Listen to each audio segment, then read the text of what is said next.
এখানে মিষ্টি কুমড়া পাতলা পাতলা করে কেটে নিয়েছি, এটাকে আমি পুরোটা সিদ্ধ করব সামান্য লবণ দিয়ে।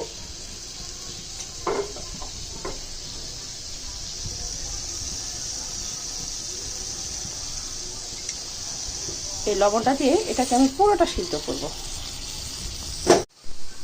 আমার মিষ্টি কুমড়াটা প্রায় পানি শুকিয়ে গেছে। এই যে আমি এই পানি শুকানো অবস্থায় এর মধ্যে আমি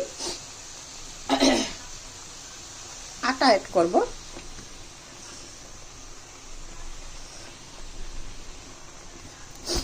আটা অ্যাড করব।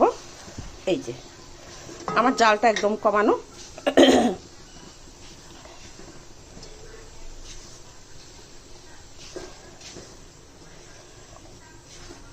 এখানে পানি দেওয়ার আর কোনো দরকার নেই। যদি পানি দিতে হয় তাহলে অবশ্যই ঠান্ডা পানি দেওয়া যাবে না, সামান্য একটু হয়তো গরম পানি দিলে দেওয়া যাবে।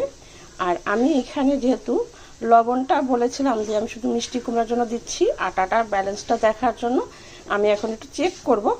চেক করে যদি দেখি যে আমার লবণটা একটু অ্যাড করতে হবে, সেই ক্ষেত্রে আমি লবণ অ্যাড করব গরম পানিতে। আমি চুলা বন্ধ করে দিয়েছি। আমার এটা আর কোনোভাবেই চুলা অন রাখা যাবে না। আমি এটাকে একদম সুন্দর করে